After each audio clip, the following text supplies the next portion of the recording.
Hello नमस्कार, मैं doctor Rajneesh Kumar आप सभी का एक बार फिर से हार्दिक स्वागत करता हूं। आज की वीडियो लेक्चर में हमने आरओ भाग 1 और भाग 2 में लगी हुई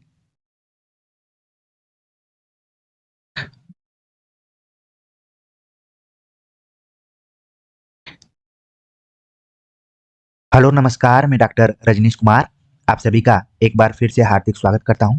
आज की वीडियो लेक्चर में हम बात करेंगे आरओ भाग 1 और 2 के अंतर्गत लगे हुए रचनाकारों के ऊपर, उनसे संबंधित रचनाओं, विधाओं के ऊपर और हिंदी व्याकरण से रिलेटेड जहां से भी प्रश्न बन सकते हैं उन महत्वपूर्ण बिंदुओं की तरफ आप सभी का ध्यान आकर्षित करेंगे।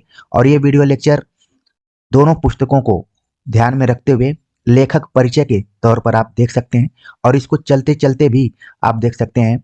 कम समय में दोनों पुस्तकों से परिचित हो सकते हैं। तो अपना कीमती समय निकालकर जरूर इस वीडियो लेक्चर को अपने लिए देखिए, और जब भी आप परीक्षा हॉल में जाएंगे तो वहां पर आप देखेंगे कि इस वीडियो लेक्चर से कई सवाल आपको देखने को मिलेंगे। तो इसी उम्मीद से हमने अंतिम समय में इसे बनाने का प्रयास किया है, क्योंकि हमारी कोशिश है कि हर एंगल से आप सभी को मोटिवेट किया जाए। तो सबसे पहले जब आप एनसीईआरटी पुस्तक खोलेंगे भाग 1 में, तो कोटेशन से यहाँ पर शुरुआत की गई है कि साहित्य वह जादू की लकड़ी है जो पशुओं में, ईंट पत्थरों में, पेड़ पौधों में भी विश्व की आत्मा का दर्शन करा देती है। ये कथन किसका है? प्रेमचंद का है, जो कि उनके जीवन में साहित्य का स्थान नामक निबंध से लिया गया है। प्रेमचंद के बारे में कुछ जानकारियों को देखें तो इनका मूल नाम धनपत राय रहा है, जो कि आप देखेंगे कि केबीएस के एग्जाम में पूछा जा चुका है। प्रेमचंद का मूल नाम धनपत राय रहा है। जन्म 1880 लमही गांव उत्तर प्रदेश में हुआ। अगर प्रमुख रचनाओं के ऊपर बात करें तो उपन्यासों में सेवा सदन, प्रेमाश्रम, रंगभूमि, निर्मला, कायाकल्प, गबन, कर्मभूमि, गोदान का नाम प्रमुख रूप से है। अगर कहानी संग्रह की चर्चा करें तो इसमें सोजे वतन, मानसरोवर जो कि 8 खंडों में है, गुप्त धन भी इनका कहानी संग्रह है। इसके अतिरिक्त इनके नाटक हैं करबला, संग्राम, प्रेम की वेदी, कुछ विचार, विविध प्रसंग जो कि निबंध संग्रह है। इनका निधन 1936 में हुआ। तो देख रहे हैं आप, इतना जो भी तथ्य है ये आपको हो सकता है कि एग्जाम में देखने को मिल जाए। प्रेमचंद के मूल नाम से, इनकी रचनाओं से संबंधित कौन उपन्यास है, कौन कहानी संग्रह है, नाटक क्या है और निबंध संग्रह क्या है। तो इन सारी चीजों को आप जरूर ध्यान में रखिए। और जब भी मैं लेखकों के बारे में बातचीत करूं तो आपके पाठ्य पुस्तक में आरओ भाग 1-2 में जो भी चैप्टर्स लगे हुए हैं उन चैप्टर्स को जरूर ध्यान में रखिए। जैसे मैंने प्रेमचंद बोला तो आपके दिमाग में नमक का दारोगा जरूर आ जाना चाहिए। इसके बाद आपको लगेगा कि आप खुद इस लेक्चर में एक सहभागिता के रूप में अपना रोल निभा रहे हैं। तो चलते हैं आगे, बात करते हैं। अगली जो लेखिका है वो है कृष्णा सोबती। इनका कथन है, समय ही वह रंग है जो अनेक अनेक रंगों में विभाजित होता है और पठन पाठन प्रक्रिया द्वारा फिर एक हो जाता है। ये कथन कृष्णा सोबती के शब्दों के आलोक में रचना से लिया गया है। जब मैं कृष्णा सोबती कह रहा हूं तो आपके दिमाग में पाठ्यपुस्तक में लगी हुई रचना जरूर आ गई होगी। कृष्णा सोबती का जन्म 1925 ईस्वी में गुजरात में हुआ।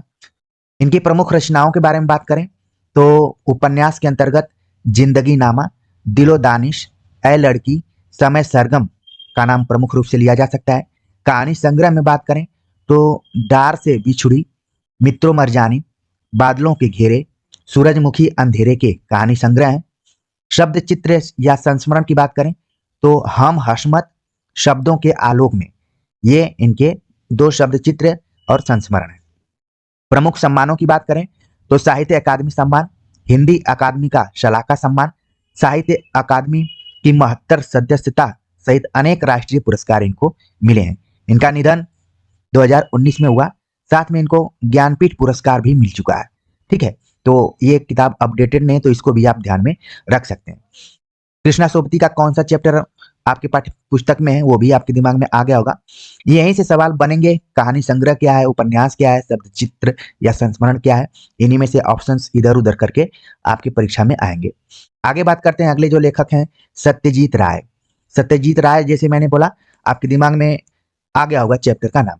इनका कथन दिया गया है, अच्छी तकनीक वह है जिसका इस्तेमाल दिखाई न पड़े, जिसको कि पटकथा 16 के साक्षात्कार से लिया गया है। यह कथन सत्यजीत राय का है। सत्यजीत राय जिनका जन्म कोलकाता में हुआ, इनकी प्रमुख फिल्मों के बारे में बात करें तो अपराजिता, अपू का संसार, जलसा घर, देवी चारुलता, महानगर, गोपी गायन बाका गायन, पथेर पंचाली जो कि बांग्ला में है। इसके अतिरिक्त इन्होंने हिंदी में कुछ फिल्में की जिसमें कि शतरंज के खिलाड़ी और सदगति महत्वपूर्ण है।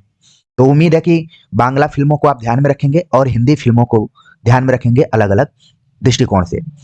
अगर हम सत्यजीत राय की प्रमुख रचनाओं के ऊपर बात करें तो प्रोफेसर शंकु के कारनामे, सोने का किला, जहांगीर की स्वर्ण मुद्रा, बादशाही अंगूठी, ये प्रमुख रचनाएं हैं और यही रचनाएं आपको विकल्प के तौर पर इधर उधर करके देखी जा सकती हैं। सत्यजीत राय को सम्मान भी मिले, फ्रांस का लेजन डी आनर, पूरे जीवन की उपलब्धियों पर ऑस्कर और भारत रत्न सहित फिल्म जगत का हर महत्वपूर्ण सम्मान इनको मिला है। तो आप देख रहे हैं कि आपके सिलेबस में भारत रत्न से सम्मानित भी यहाँ पर सत्यजीत राय दिख रहे हैं। इनका निधन 1992 ईस्वी में हुआ था। तो महत्वपूर्ण तथ्यों से आप परिचित हो गए होंगे। अगले लेखक के बारे में बात करें तो उनका नाम है बाल मुकुंद गुप्त। बाल मुकुंद गुप्त का कौन सा चैप्टर लगा हुआ है आपके सिलेबस में, तुरंत आपके दिमाग में आ गया होगा। इनका कथन दिया गया है, जो लिखना था वह लिखा गया, अब खुलासा बात यह है कि एक बार शो और ड्यूटी का मुकाबिला कीजिए, जो कि शिव शंभू के चिट्ठे से उद्धृत किया गया है, वहां से इसको लिया गया है। तो इसको भी ध्यान में रखिए, हो सकता है कि पूछ लिया जाए। बाल मुकुंद गुप्त जिनका जन्म 1865 ईस्वी में हुआ, ग्राम गुड़ियानी, जिला रोहतक। ठीक है, आप देख रहे हैं कि इनका गांव केवल गुड़ियानी है, गुड़गांव में नहीं है बल्कि रोहतक में है, हरियाणा में है। इन्होंने कई संपादन किए हैं जो कि परीक्षा के दृष्टिकोण से बहुत ही इंपॉर्टेंट है, हो सकता है कि एग्जाम में आपको देखने को मिल जाए। अखबार ए चुनार, हिंदुस्तान, हिंदी बंगवासी, भारत मित्र। आप देख रहे हैं कि इनके जो भी संपादन है वो बहुत ही इंपॉर्टेंट है परीक्षा के दृष्टिकोण से, उनको जरूर ध्यान में रखिए। इसी में से एक दो इधर उधर करके पूछा जा सकता है, तो उम्मीद है कि आप ध्यान में रखे होंगे। अखबार ए चुनार, हिंदुस्तान, हिंदी बंगवासी, भारत मित्र। प्रमुख रचनाओं के बारे में बात करें तो शिव शंभू के चिट्ठे, चिट्ठे और खत, खेल तमाशा। तो इन रचनाओं को भी ध्यान में रखिए। खेल तमाशा किसका है, चिट्ठे और खत किसका है। शिव शंभू के चिट्ठे को तो आप अच्छे से जान रहे हैं, तो आपको याद करना है मात्र इन दोनों रचनाओं को। बाल मुकुंद गुप्त का निधन 1907 ईस्वी में हो गया था। 1907 में जब महादेवी वर्मा इत्यादि और हजारी प्रसाद द्विवेदी का जन्म हो रहा था तो बाल मुकुंद गुप्त यहाँ से चले गए। बाल मुकुंद गुप्त को कहा जाता है कि भारतेंदु और द्विवेदी युग के बीच के ये पुल थे एक तरीके से, तो इसको भी ध्यान में रखिए। और क्या क्या विवाद हुआ था अनिश्चितता शब्द को लेकर, ये भी आप अपने दिमाग में रखे होंगे। आगे बात करते हैं, अगले जो लेखक हैं शेखर जोशी। शेखर जोशी, जैसे मैंने बोला आपके दिमाग में इनकी रचना आ चुकी होगी। इनका कथन दिया गया है, अंतर की घुमड़ती वेदना को आंखों की राह बाहर निकाल लेने पर मनुष्य जो भी निश्चय करता है वे भावुक क्षणों की अपेक्षा अधिक विवेकपूर्ण हो जाते हैं, जो कि दाज्यू नामक रचना से उद्धृत किया गया है। तो दाज्यू को ध्यान में रखिए और इस कोटेशन को भी ध्यान में रखिए। शेखर जोशी का जन्म 1932 ईस्वी में अल्मोड़ा में हुआ, जो कि इस समय उत्तराखंड में है। इनकी प्रमुख रचनाओं के बारे में बात करें तो दो तरीके की इनकी रचनाएं एनसीईआरटी में दी गई हैं, एक है कहानी संग्रह और दूसरा है शब्द चित्र संग्रह। तो बस आपको बहुत इजीली से याद करना है। कहानी संग्रह में है कोसी का घटवार, साथ के लोग, दाज्यू, हलवाहा, नौरंगी बीमार है। ये कहानी संग्रह हो गया शेखर जोशी का। शब्द चित्र मात्र एक दिया गया है, एक पेड़ की याद। एक पेड़ की याद, आप देखेंगे कि पेड़ बोलेंगे करके एक रचना है, एक दिन पेड़ बोलेंगे। ये रचना राजेश जोशी की है। तो को रिलेट करके आप जरूर देखिए कि जोशी जोशी है, कहीं आपको यारकर न फेंक दिया जाए। तो मेरे जितने भी विद्यार्थी हैं वो यारकर बहुत अच्छे से खेल रहे हैं, डिफेंसिव कर देना है, आराम से उसको धैर्य करके ऑप्शन को चुनना है। तो शेखर जोशी की रचनाओं से आप परिचित हो गए। इनको एक लौता सम्मान मिला हुआ है, पहल सम्मान। तो ध्यान में रखिए कि एक पत्रिका थी पहल। उम्मीद है कि कई विद्यार्थी इसके संपादक को जान रहे होंगे, बहुत ही मशहूर संपादक रहे हैं, चाहे तो आप कमेंट्स कर भी बता सकते हैं। तो पहल सम्मान दिया गया शेखर जोशी को। अगले जो राइटर हैं वो हैं मन्नू भंडारी। मन्नू भंडारी का नाम लेते ही आपके दिमाग में इनकी रचना आ गई होगी। एक कोटेशन है, लोकप्रियता कभी भी रचना का मानक नहीं बन सकती, असली मानक तो होता है रचनाकार का दायित्व बोध, उसके सरोकार, उसकी जीवन दृष्टि। एक कहानी अभी रचना से इस कथन को लिया गया है। मन्नू भंडारी जिनका जन्म सन 1931 ईस्वी में भानपुरा मध्य प्रदेश में हुआ था। अगर इनकी कुछ प्रमुख रचनाओं के ऊपर बात करें तो इनकी भी रचनाएं कहानी संग्रह, उपन्यास के तौर पर आपके पाठ्य पुस्तक में दी गई हैं और पट कथाएं भी हैं। ठीक है, तो पहले हम कहानी संग्रह पर बात करते हैं। इसी तरीके से इजिली आपको बिना तनाव के, मानसिक तनाव के इनको याद करना है कि मन्नू भंडारी का कहानी संग्रह लगा हुआ है। एक प्लेट सैलाब, मैं हार गई, तीन निगाहों की एक तस्वीर, यही सच है, त्रिशंकु, आंखों देखा झूठ। ये कहानी संग्रह है मन्नू भंडारी का। इसके बाद इन्होंने उपन्यास लिखे, आपका बंटी, महाभोज, स्वामी नाम से उपन्यास लिखा है जो कि आप लोग कम ध्यान दे पाते होंगे, तो इसको ध्यान में रखना है। एक इंच मुस्कान, जो कि राजेंद्र यादव के साथ इन्होंने मिलकर लिखा था, तो ये भी एग्जाम में खूब पूछा जाता है, इसको जरूर आप ध्यान में रखकर जाइए। हो सकता है कि इस बार ये आपको केबीएस में दिखाई दे। तो ये सब क्या है, उपन्यास है। मनु भंडारी ने कुछ पटकथाएं भी लिखी हैं, जिनमें रजनी पटकथा आपके सिलेबस में है। इसके अतिरिक्त इन्होंने निर्मला, स्वामी, दर्पण, आप देख रहे हैं कि स्वामी इनका उपन्यास भी है और पटकथा भी है। ठीक है, तो इस अंतर को यहाँ पर जरूर ध्यान में रखिए। मनु भंडारी को सम्मान भी मिले, हिंदी अकादमी दिल्ली का शिखर सम्मान, बिहार सरकार से सम्मान मिला, भारतीय भाषा परिषद कोलकाता से भी सम्मान मिला इनको, राजस्थान संगीत नाटक अकादमी, उत्तर प्रदेश हिंदी संस्थान द्वारा इनको पुरस्कार मिले हैं। तो मनु भंडारी से रिलेटेड चीजों को जरूर ध्यान में रखिए। आगे बात करते हैं, अगले जो लेखक हैं वो हैं कृष्णचंद्र। कृष्णचंद्र का नाम लेते ही आपके दिमाग में इनकी रचना आ चुकी होगी। कथन दिया गया है इनका, अफसोस इस बात का नहीं है कि मौत बेरहम है, अफसोस इस बात का है कि अस्पताल बेरहम क्यों है। बहुत बड़ी बात यहाँ पर कही जा रही है, बस आपको बस यहाँ ध्यान रखना है कि आईने के सामने नामक रचना से इसको लिया गया है, और ये रचना किसकी है, कृष्णचंद्र की है। हो सकता है कि एग्जाम में पूछ लिया जाए। कृष्णचंद्र का जन्म सन 1914 ईस्वी में हुआ, पंजाब के वजीराबाद गांव में। 1914 प्रथम विश्व युद्ध का समय चल रहा है, तो ध्यान रखिए कि कृष्णचंद्र उस जमाने के थे। इनकी प्रमुख रचनाओं के बारे में बात करें तो इन्होंने कहानी संग्रह लिखे हैं और उपन्यास। दो तरीके की यहाँ पर रचनाओं का संकलन किया गया है एनसीईआरटी में। तो कहानी संग्रह कौन कौन से हैं, एक गिरजा एक खंदक इनका कहानी संग्रह, यूकेलिप्टस की डाली ये दूसरी कहानी संग्रह। तो दो कहानी संग्रह आपको यहाँ पर दिख रहे हैं। इसके बाद उपन्यासों की बात करें तो शिकस्त, जरगांव की रानी, सड़क वापस जाती है, आसमान रोशन है, एक गधे की आत्मकथा, अन्नदाता, हम बहसी हैं, जब खेत जागे, 52 पत्ते, एक वायलिन समंदर के किनारे, कागज की नाव, मेरी यादों के किनारे। तो ये सभी रचनाएं बहुत ही इंपॉर्टेंट हैं, खासतौर से कृष्णचंद्र को जरूर अपने ध्यान में रखिए क्योंकि ज्यादा इनके उपन्यास यहाँ पर दिख रहे हैं। ठीक है, तो हो सकता है कि युग्म, असंगत युग्म, सुमेलित वाले प्रश्न इनसे पूछे जाए। तो उम्मीद है कि सारी चीजों को आप ध्यान में रखेंगे। कृष्णचंद्र को साहित्य अकादमी सहित बहुत से पुरस्कार मिले। इनका निधन सन 1977 ईस्वी में हो गया।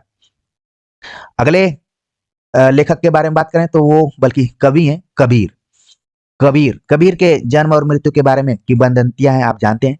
आपके सिलेबस में इनका एक पद लगा हुआ है। इनका जन्म 1398 में काशी में हुआ, सारी चीजें आप जान रहे हैं, और देहांत हुआ मगहर में। तो इसको ज्यादा आप ध्यान में रखिए कि मगहर में इनका देहांत हुआ। कबीर विधिवत रूप से शिक्षा नहीं प्राप्त किए थे, सत्संग, पर्यटन, अनुभव से इन्होंने ज्ञान प्राप्त किया था। इन सारी चीजों को ध्यान में रखिए। अगर रचनाओं के दृष्टिकोण से बात करें तो इनकी कोई खुद की लिखित रचना नहीं थी, बल्कि लोगों द्वारा संग्रहित ग्रंथावली है, कबीर ग्रंथावली।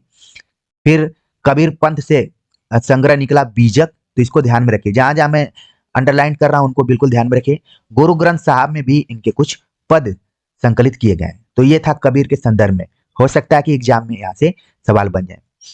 अगली लेखिका है, कवियत्री है मीराबाई, जिनका एक पद आपको पढ़ना है। उस पद का जरूर ऊपर की पंक्ति आप अपने दिमाग में रख लिए होंगे, इसी तरीके से कबीर का भी रख लिए होंगे।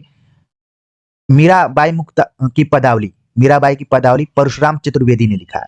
इसी तरीके से मीराबाई की मुक्तावली करके एक और रचना है नरोत्तम दास की, उसको भी ध्यान में रखिए। यहाँ पर परशुराम चतुर्वेदी को भी ध्यान में रखिए।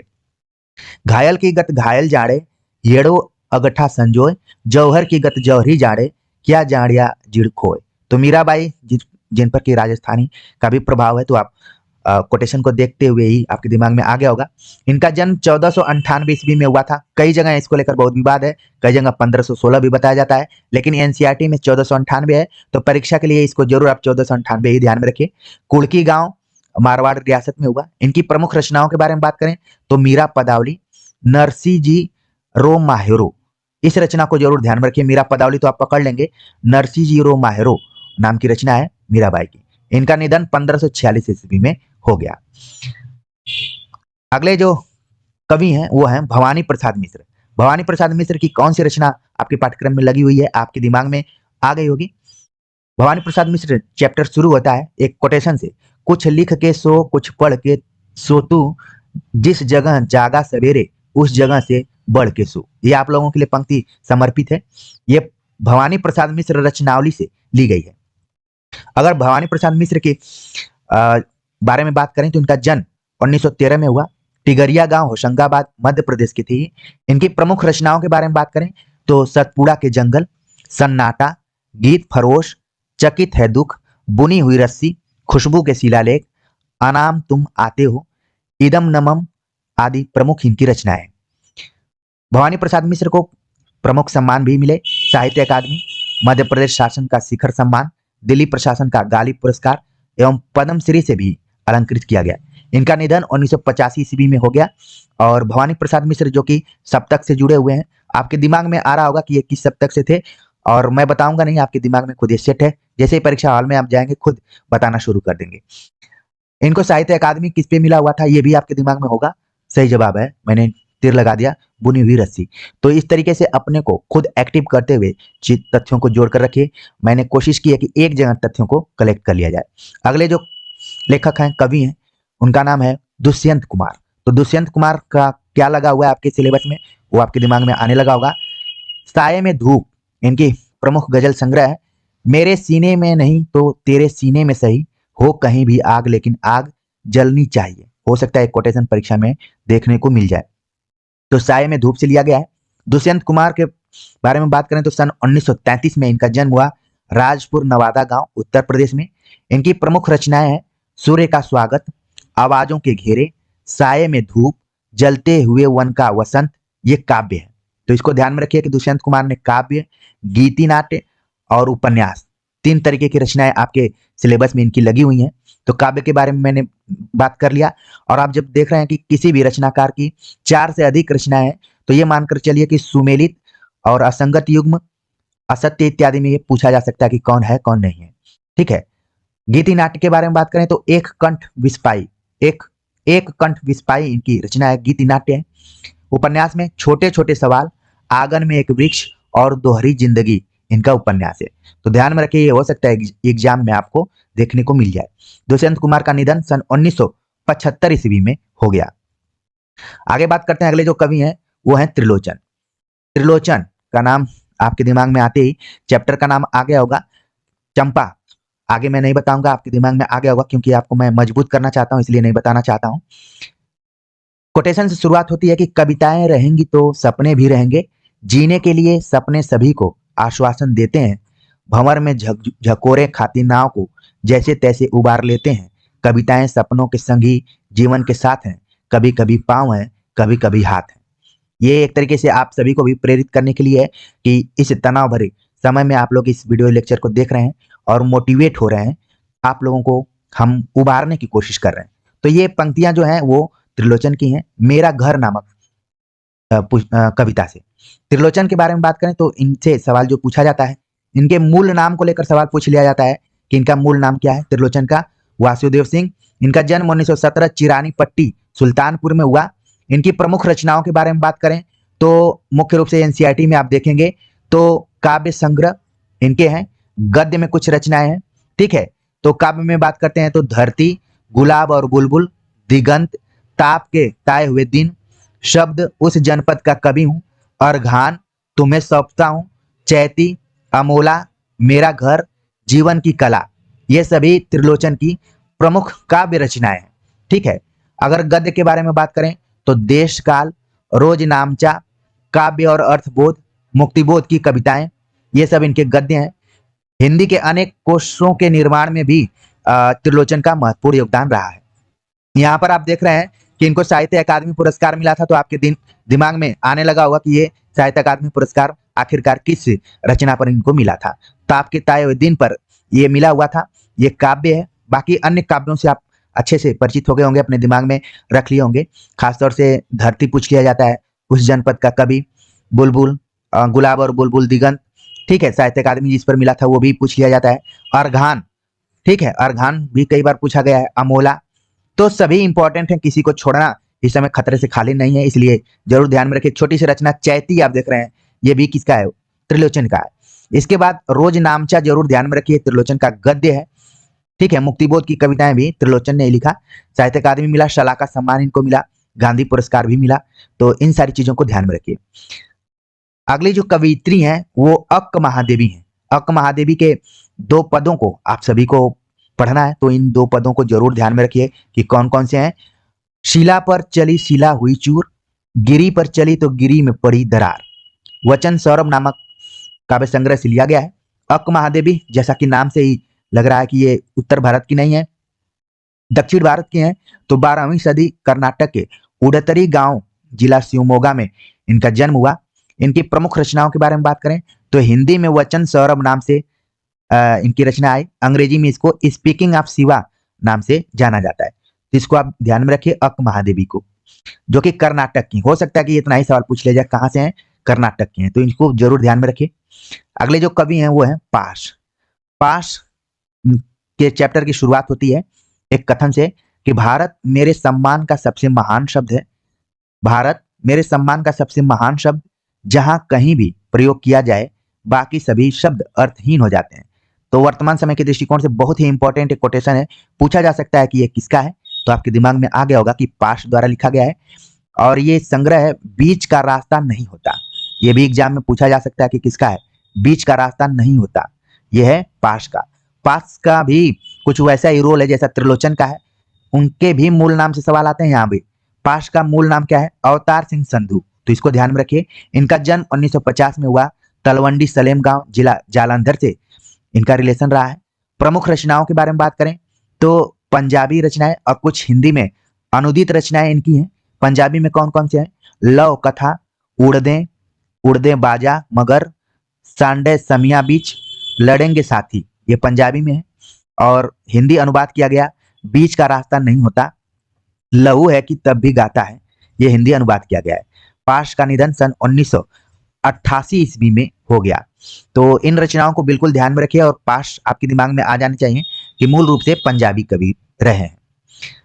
अगली कवियत्री हैं निर्मला निर्मला पुतुल। निर्मला पुतुल की रचना आपके दिमाग में आ गई होगी, जो आपके सिलेबस में है। इनकी शुरुआत होती है, बटोर पृथ्वी की पूरी ऊर्जा, उठेगा धीरे धीरे जमीन से, जमीन पर गिरा आदमी और अपने लड़खड़ाते कदमों से नापते दूरियां, पहुंच जाएगा वहां जहां उस जैसे तमाम आदमियों पर बहस चल रही होगी। ये लिया गया है, ये जो भी कोटेशन है, पंक्तियां ली गई हैं। नगाड़े की तरह बजते हैं शब्द, बहुत ही इंपॉर्टेंट रचना है और जहां तक मुझे उम्मीद है कि इस बार एग्जाम में आपको देखने को मिल सकता है किसी न किसी रूप में। नगाड़े की तरह बजते हैं शब्द से ये पंक्तियां ली गई हैं। निर्मला पुतुल जिनका जन्म 1972 में दुमका झारखंड में हुआ। इनकी रचनाओं के बारे में बात करें तो नगाड़े की तरह बजते शब्द, अपने घर की तलाश में, ये दो रचनाएं आपके सिलेबस में दी गई हैं। तो बस इनको आराम से अपने दिमाग में रखना है। निर्मला पुतुल झारखंड से रिलेटेड है, आदिवासी साहित्यकार के तौर पर आप अपने दिमाग में रख सकते हैं। अगले जो लेखक हैं वो जवाहरलाल नेहरू हैं। जवाहरलाल नेहरू जिन्होंने भारत की खोज, आप लोग टीजीटी के एग्जाम में आपने इसको पढ़ा होगा, वहीं से इनका कोटेशन लिया गया है कि सच्ची संस्कृति को दुनिया के हर कोने से प्रेरणा मिलती है, लेकिन वह अपनी ही धरती पर पैदा होती है और उसकी जड़ें जनमन में समाई रहती हैं। जिस संस्कृति की हम बात करते हैं उसमें भी सच्ची संस्कृति का जो जड़ है, उसकी जड़ें कहाँ हैं? वहीं के लोगों के जनमन में समाई रहती हैं। यानी कि वो कोई कहे कि दूसरी जगह से आई हुई है, तो ऐसा नहीं है, वहीं के लोग हैं। तो भारत की खोज से इस कोटेशन को उठाया गया है। जवाहरलाल नेहरू जिनका जन्म 1889 में हुआ इलाहाबाद में। इनकी प्रमुख रचनाओं के बारे में बात करें जहां से सवाल बनने के ज्यादा चांसेज हैं, मेरी कहानी आत्मकथा है। ध्यान में रखिए, मेरी कहानी यहाँ लिखा गया तो कहानी नहीं है बल्कि आत्मकथा है। इसके अतिरिक्त कई हिंदी अनुवाद किए गए इनके रचनाओं के, जिसमें विश्व इतिहास की झलक, हिंदुस्तान की कहानी, पिता के पत्र पुत्री के नाम, हिंदुस्तान की समस्याएं, स्वाधीनता और उसके बाद, राष्ट्रपिता, भारत की बुनियादी एकता, लड़खड़ाती दुनिया, ये लेखों और भाषणों का संग्रह है। तो आप देख रहे हैं कि 3 तरीके से आपको ध्यान में रखना है जवाहरलाल नेहरू को। एक तो आत्मकथा, दूसरा हिंदी अनुवाद, तीसरा इनके लेखों और भाषणों का संग्रह है। ठीक है, तो इन रचनाओं को जरूर ध्यान में रखिए। ये सब सुमेलित, असुमेलित, असत्य, सत्य में आ सकते हैं। आगे बात करते हैं। अब शुरुआत हो गई आरोह भाग 2 की। ठीक है, तो आरोह भाग 2 की शुरुआत होती है हरिवंश राय बच्चन से। हरिवंश राय बच्चन जिनका जन्म 1907 इलाहाबाद में हुआ। इनकी प्रमुख रचनाओं के बारे में बात करें तो मधुशाला 1935, मधुबाला 1938, मधुकलश 1938, निशा निमंत्रण, एकांत संगीत, आकुल अंतर, मिलन यामिनी, सतरंगिणी, आरती और अंगारे, नए पुराने झरोखे, टूटी फूटी कड़ियां, ये इनके काव्य संग्रह हैं। तो काव्य संग्रह काफी दिए गए हैं, तो इसलिए आपको हरिवंश राय बच्चन पर थोड़ा सा वक्त देकर इसको समझना पड़ेगा, क्योंकि एक एक काव्य संग्रह आपकी परीक्षा के दृष्टिकोण से इंपॉर्टेंट है। इनकी आत्मकथा के बारे में बात करें तो 4 खंडों में इनकी आत्मकथा विभाजित की गई है। ये एग्जाम में पूछा जा सकता है, कई बार आ भी चुका है कि 4 खंड कौन कौन से हैं। क्या भूलूं क्या याद करूं, नीड़ का निर्माण फिर से, बसेरे से दूर, 10 द्वार से सोपान तक, ये 4 खंड है इनके आत्मकथा के। इसके अतिरिक्त इन्होंने अनुवाद किया हेमलेट, जनगीता, मैकबेथ का। 3 ठो अनुवाद आप ध्यान में रखिए। डायरी इनकी फेमस रही है प्रवासी की डायरी, तो हो सकता है कि एग्जाम में पूछ लिया जाए। हरिवंश राय बच्चन के पूरे साहित्य पर बच्चन ग्रंथावली नाम से 10 खंडों में प्रकाशन किया गया है, तो इसको भी आप दिमाग में रखिए। तो हरिवंश राय बच्चन बहुत इंपॉर्टेंट है, इनसे सवाल आना ही आना है, 1-2 सवाल आएंगे ही आएंगे, तो इसलिए वक्त लगाकर पॉज करके जरूर इस तथ्य को अपने दिमाग में रखिए। इनका निधन सन 2003 ईस्वी में मुंबई में हो गया। आगे बात करते हैं आलोक धनवा के ऊपर। आलोक धनवा जिनका जन्म 1948 में मुंगेर बिहार में हुआ। इनकी प्रमुख रचनाओं के बारे में बात करें तो पहली कविता जनता का आदमी 1972 में प्रकाशित हुई। उसके बाद भागी हुई लड़कियां, ब्रूनो की बेटियां, दुनिया रोज बनती है, इनका एकमात्र संग्रह है। तो ध्यान में रखिए, जनता का आदमी, भागी हुई लड़कियां, ब्रूनो की बेटियां, दुनिया रोज बनती है, ये काव्य संग्रह कई बार परीक्षाओं में पूछा जा चुका है। उम्मीद है कि आप सभी इससे पहले से भी परिचित होंगे। आलोक धनवा के प्रमुख सम्मानों के ऊपर बात करें तो राहुल सम्मान, बिहार राष्ट्र भाषा परिषद का साहित्य सम्मान, बनारसी प्रसाद भोजपुरी सम्मान, पहल सम्मान इनको मिला। आप देख रहे हैं इसके पहले भी एक और कवि को पहल सम्मान मिला था, जिनका नाम था शेखर जोशी। तो क्यों ना आप लोग भी इसी तरीके से कोरिलेट करके याद करते रहिए, बहुत ही आनंद आएगा, परेशान होने की जरूरत नहीं है। अगले जो कवि हैं उनका नाम है कुंवर नारायण। कुंवर नारायण जिनका जन्म 1927 ईस्वी में उत्तर प्रदेश में हुआ। इनकी प्रमुख रचनाओं के बारे में बात करें तो चक्रव्यूह 1956 में प्रकाशित हुआ। परिवेश हम तुम, अपने सामने, कोई दूसरा नहीं, इन दिनों इनके काव्य संग्रह के तौर पर है। ठीक है, तो काव्य संग्रहों में आपको ध्यान में रखना है चक्रव्यूह, परिवेश हम तुम, आमने सामने, यहाँ पर आमने सामने होना चाहिए था, कोई दूसरा नहीं, इन दिनों इनका काव्य संग्रह है। प्रबंध काव्य के बारे में बात करें तो आत्मजयी इनका प्रमुख काव्य संग्रह है। इसके बाद इनका एक कहानी संग्रह भी आपको दिखाई दे रहा है, उसका नाम है आकारों के आसपास। समीक्षा इनकी है आज और आज से पहले और मेरे साक्षात्कार, जो कि सामान्य तौर पर है। तो आप देख रहे हैं कि कुंवर नारायण जो कि सप्तक से जुड़े हुए थे और काफी वेरिएशन लिया हुआ है यहाँ पर उनका रचनागत जो भी कर्म है आप देख रहे होंगे। तो कहीं काव्य संग्रह है, कहीं प्रबंध काव्य है, कहीं कहानी संग्रह है, कहीं समीक्षा है।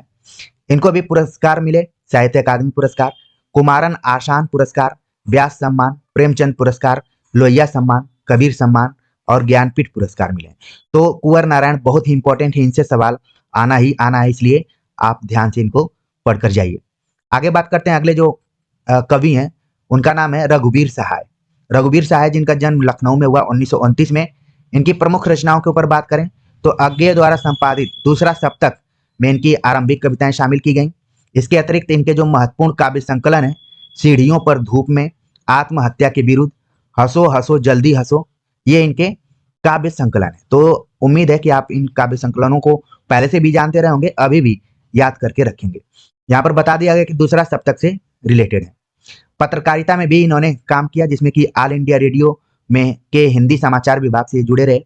फिर हैदराबाद से निकलने वाली पत्रिका कल्पना से जुड़े रहे, जहाँ के मुख्य संपादक थे बद्री विशाल पित्ती, उससे ये जुड़े हुए हैं हैदराबाद से, तो आप लोग जरूर ध्यान में रखिए। इसके बाद ये नव भारत टाइम्स से जुड़े और दिनमान में भी जुड़े रहे। तो पत्रकारिता से रिलेटेड भी क्वेश्चन बन सकते हैं रघुवीर सहाय से, कहाँ कहाँ जुड़े हुए हैं। तो कल्पना देख रहे हैं, नव भारत टाइम्स और दिनमान, 3 पत्रिकाएं जहां पर हैं, तो समझ जाइए कि एक सरस्वती दे देगा, इसके बाद पूछ देगा कि कौन इसमें नहीं है। तो इन ट्रिक्स को जरूर ध्यान में रखिए। साहित्य अकादमी पुरस्कार किस रचना पर मिला था, इसको भी आपको ध्यान में रखना है। बाकी इनका निधन 1990 में हुआ, दिल्ली में हो गया। अगले कवि हैं जिनका नाम है शमशेर बहादुर सिंह। शमशेर बहादुर सिंह जिनका जन्म 1911 को देहरादून में हुआ। इनकी प्रमुख रचनाओं के बारे में बात करें तो कुछ कविताएं, कुछ और कविताएं, चुका भी नहीं हूं मैं, चुका भी हूं नहीं मैं, इतने पास अपने बात बोलेगी, काल तुझसे होड़ है मेरी, उर्दू हिंदी कोश का इन्होंने संपादन किया। तो आपको काव्य संग्रहों को तो ध्यान में रखना है, इसके अतिरिक्त एक संपादन इन्होंने किया उर्दू हिंदी कोश का, इसको ध्यान में रखना है। साहित्य अकादमी पुरस्कार से इनको सम्मानित किया गया, कबीर सम्मान से भी सम्मानित किया गया। सन 1993 ईस्वी में अहमदाबाद में इनका निधन हो गया। कहाँ इनका जन्म हुआ था, देहरादून में, और निधन हुआ अहमदाबाद में। तो इन सारी चीजों को ध्यान में रखना है। बाकी शमशेर बहादुर सिंह का संबंध भी सप्तक से रहा है, तो इसको भी आप अपने दिमाग में जरूर रखे होंगे। काव्य संग्रहों को बिल्कुल ध्यान में रख कर जाइए। आगे बात करते हैं, अगले जो कवि हैं उनका नाम है सूर्यकांत त्रिपाठी निराला। निराला का जन्म 1899 में महिषादल बंगाल में हुआ, मेदिनीपुर जिले में हुआ, और जबकि इनका जो पैतृक गांव था गढ़ा कोला, उन्नाव उत्तर प्रदेश में था। तो आप देख रहे हैं कि निराला जो कि पश्चिम बंगाल में भी रहे और उत्तर प्रदेश में इनका तो जन्म हुआ था। इनकी प्रमुख रचनाओं के बारे में बात करें तो अनामिका, परिमल, गीतिका, बेला, नए पत्ते, अड़िमा, तुलसीदास, कुकुरमुत्ता इनके काव्य संग्रह जो कि आपके एग्जाम में देखने को मिल सकते हैं।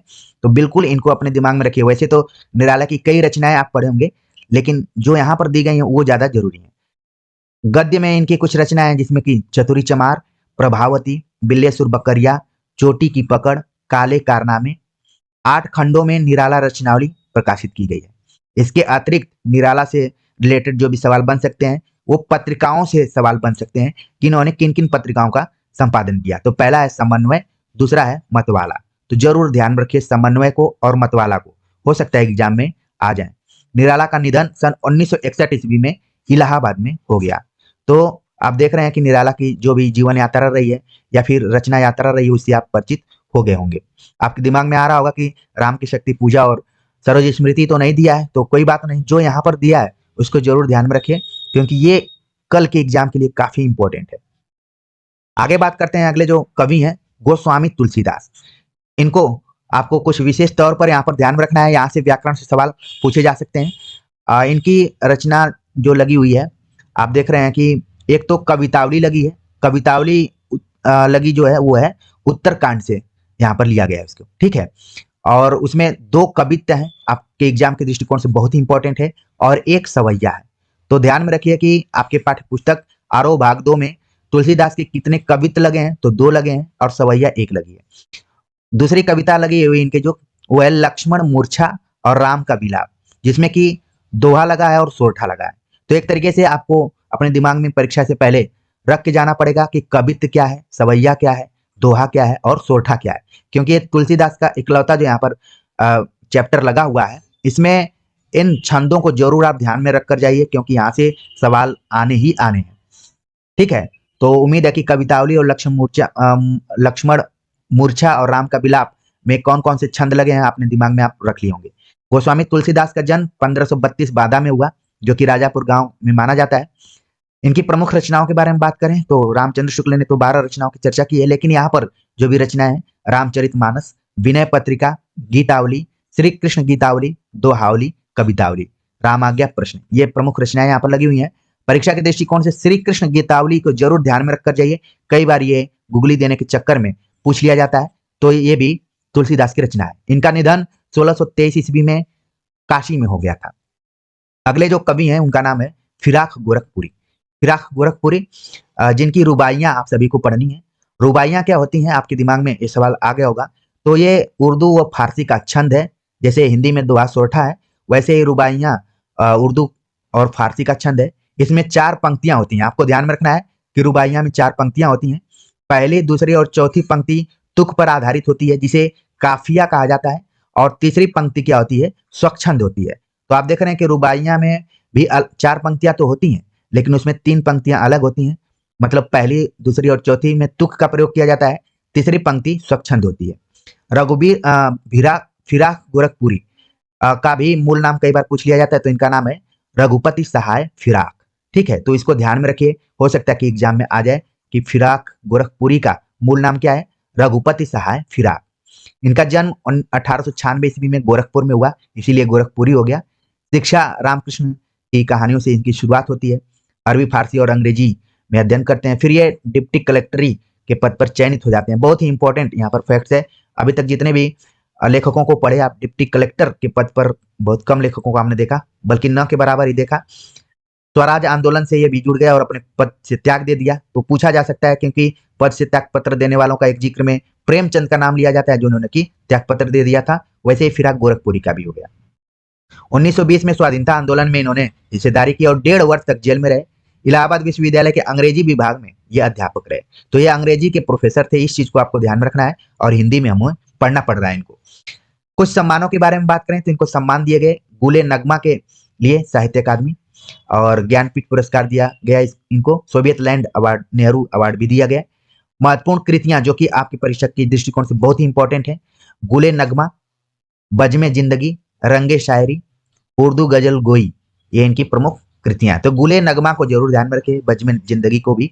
और आप देख रहे हैं कि इस तरीके से अगर आ जाता है तो आप लोग तुरंत पकड़ लेंगे कि ये फिराक गोरखपुरी का हो सकता है। निधन इनका 1983 ईस्वी में हो गया। आगे बात करें, अगले जो कवि हैं उनका नाम है उमा शंकर जोशी, जो कि गुजरात से हैं। ये दिमाग में आपको रखना है। 1911 में भी इनका जन्म हुआ। प्रमुख रचनाएं हैं विश्व शांति, गंगोत्री, निशीत, प्राचीना, आतिथ्य, वसंत वर्षा, महाप्रस्थान, अभिज्ञा इनकी एकांकियां हैं।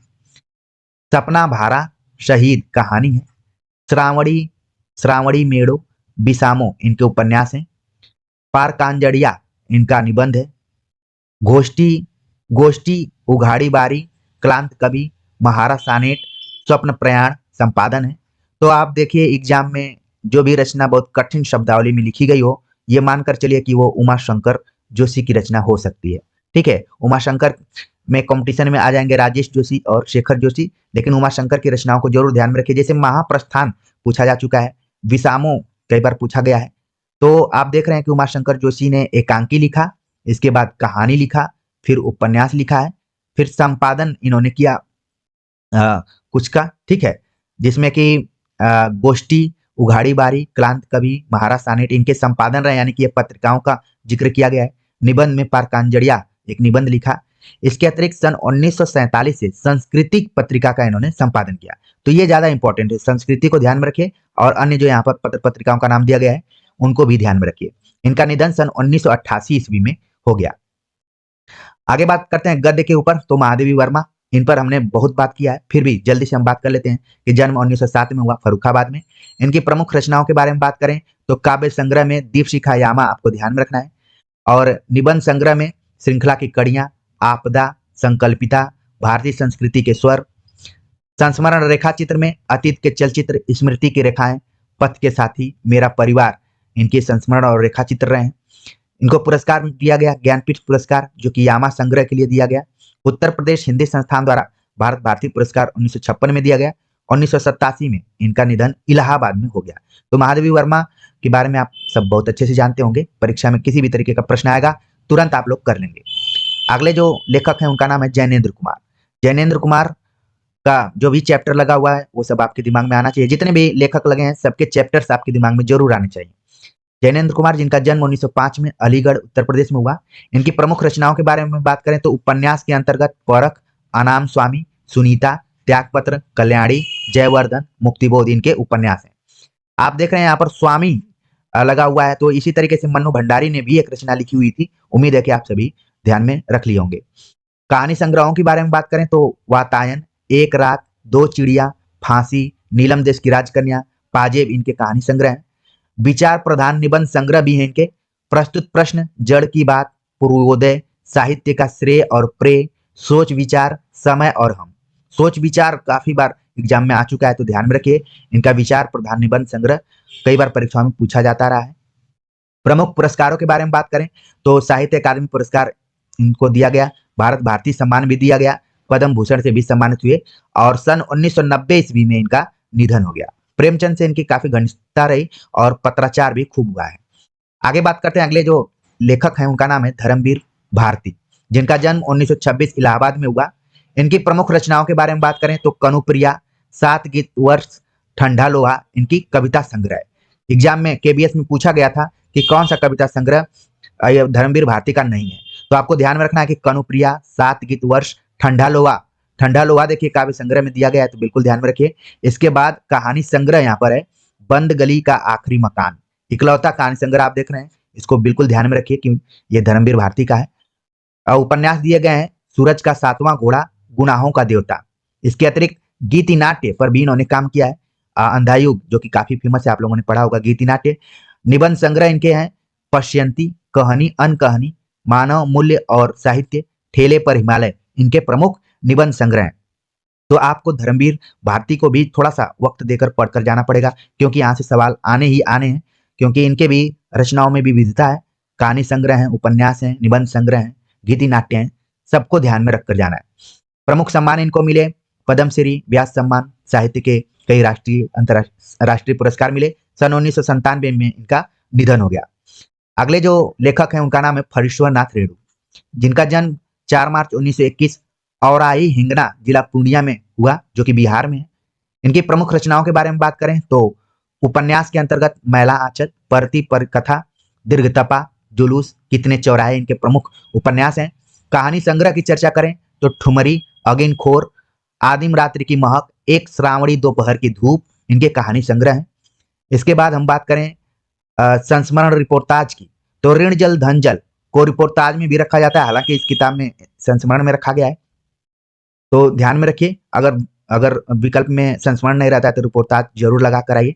वन तुलसी की गंध, श्रुत अश्रुत के पूर्व, ये संस्मरण है इनके। नेपाली क्रांति कथा रिपोर्टाज तथा रेणु रचनावली जो कि 5 खंडों में संपादित की गई है, तो इसको भी ध्यान में रखिए। रेणु का निधन 1977 में पटना में हुआ था। आपके सिलेबस में रेणु का क्या पढ़ना है उसको भी ध्यान में रखिए। पहलवान की ढोलक मेरे ख्याल से पढ़ना होगा आपको, कहानी है। तो आप देख रहे हैं कि रेणु के उपन्यासों को भी आपको ध्यान में रखना है, कहानी संग्रहों को ध्यान में रखना है। इसके अतिरिक्त संस्मरण और जो भी रचनावली इनकी संपादित हुई है कितने खंडों में, उसको भी ध्यान में रखना है। अगले जो लेखक है उनका नाम है हजारी प्रसाद द्विवेदी। हजारी प्रसाद द्विवेदी का जन्म 1907 में हुआ, आरत दुबे का छपरा जो कि बलिया में है। इनके अगर प्रमुख निबंधों के बारे में बात करें, निबंध संग्रह, तो अशोक के फूल, कल्पलता, विचार और वितर्क, कुटज, विचार प्रवाह, आलोक पर्व, प्राचीन भारत के कलात्मक विनोद इनके प्रमुख निबंध संग्रह हैं। तो इन सभी को ध्यान में रखकर आपको जाना है। उपन्यासों के बारे में बात करें तो बाण भट्ट की आत्मकथा, चारु चंद्रलेख, पुनर्नवा, अनाम दास का पोथा इनके प्रमुख उपन्यास हैं। आलोचना साहित्य में भी इन्होंने काम किया, इतिहास भी लिखा, जिसमें सूर साहित्य, कबीर, मध्यकालीन बोध का स्वरूप, नाथ संप्रदाय, कालिदास की लालित योजना, हिंदी साहित्य का आदिकाल, हिंदी साहित्य की भूमिका, हिंदी साहित्य उद्भव और विकास, इंपॉर्टेंट इनके आलोचना और साहित्य इतिहास ग्रंथ रहे हैं, तो इनको ध्यान में रखिए। इसके अतिरिक्त इन्होंने कुछ संपादन किए हैं, संदेश राशक, पृथ्वीराज रासो, नाथ सिद्धों की बानियां, विश्व भारती शांति निकेतन से पत्रिका निकलती थी, इसका संपादन किया। तो ये इंपॉर्टेंट फैक्ट्स यहाँ पर हजारी प्रसाद द्विवेदी, इनको भी आपको बहुत ही क्लोज रीडिंग करके जाना है, क्योंकि यहाँ से भी सवाल बनते हैं। अगर हजारी प्रसाद द्विवेदी से सवाल ना आए तो ये मानकर चलिए कि पेपर ठीक से नहीं बना है। तो इसलिए आपको इनके निबंध संग्रह, उपन्यास, आलोचना साहित्य, खासतौर से ये जो ग्रंथ संपादन है इनको भी ध्यान में रखना है। ठीक है, तो आप देख रहे हैं कि हजारी प्रसाद द्विवेदी ने आदिकाल नामकरण दिया था, तो ये वही नहीं दिया, उन्होंने काफी इसका अध्ययन किया है, जिसमें आप देख रहे हैं कि संदेश राशक है, पृथ्वीराज रासो, नाथ सिद्धों की बानियां, फिर इन्होंने विचार किया, इसीलिए इन्होंने पूरा तर्क के साथ नाम लिखा है। तो अब आपको समझ में आ रहा होगा कि आप अच्छी जगह पढ़ रहे हैं। कैसे मैं कोरिलेट करके बताता हूँ, आपके दिमाग को बहुत ही शांति और हल्कापन भी लग रहा होगा। हजारी प्रसाद द्विवेदी को पुरस्कार और सम्मान भी दिए गए, साहित्य अकादमी आलोक पर्व पर दिया गया, तो ये इंपॉर्टेंट है, इसको बिल्कुल ध्यान में रखिए। तमाम निबंधों में आलोक पर्व संग्रह पर दिया गया। भारत सरकार द्वारा पद्म भूषण भी दिया गया और लखनऊ विश्वविद्यालय द्वारा इनको डिलीट दी गई थी। तो ये सारे इंपॉर्टेंट फैक्ट्स हैं, जरूर ध्यान में रखिए। सन 1979 दिल्ली में इनका निधन हो गया। अगले जो लेखक हैं बाबा साहब भीमराव अंबेडकर, जिनका जन्म 1891 महू उत्तर प्रदेश में हुआ। इनकी प्रमुख रचनाओं के बारे में बात करें तो the caste in India, their mechanism, genesis and development, the untouchables, who are they, who are the Shudras, Buddha and his Dhamma, thoughts on linguistics, the problem of rupee. ठीक है, तो ये सारे जितने भी यहाँ पर आप देख रहे हैं, अंग्रेजी में अगर कोई रचना आती है तो ये मानकर चले कि वो अंबेडकर से रिलेटेड हो सकती है। ठीक है, हमें ध्यान देना है कि इन्होंने कुछ यहाँ पर भाषण और इनके कुछ पत्रिका संपादन है, ये ज्यादा इंपॉर्टेंट है। मूक नायक, बहिष्कृत, भारत और जनता, इसको बिल्कुल ध्यान में रखकर जाइए, पूछा जा सकता है। और हिंदी में भीमराव अंबेडकर के संपूर्ण वांग्मय का संपादन भारत सरकार के कल्याण मंत्रालय, इसको ध्यान रखना है, कल्याण मंत्रालय से कुल 21 खंडों में बाबा साहब आम्बेडकर संपूर्ण वांग्मय प्रकाशित हुआ है। सन 1956 दिल्ली में अंबेडकर का निधन हो गया, और बाकी सारी चीजें आप अच्छे से जानते ही होंगे, आपके पाठ्य पुस्तक में इनका क्या पढ़ना है वो भी आपके दिमाग में आ गया होगा।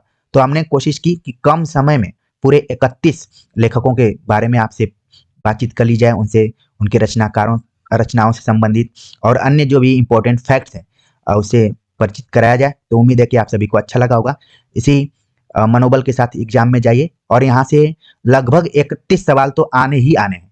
ये जो मैंने वीडियो लेक्चर बनाया था, इसमें लगभग 31 सवाल आपके आएंगे। मैं इसको लीक कर दे रहा हूँ, तो उम्मीद है कि इसी विश्वास के साथ आप इसको देखे होंगे, और चाहे तो एक से अधिक बार भी देख सकते हैं। मिलते हैं एक नए टॉपिक के साथ, तब तक के लिए नमस्कार।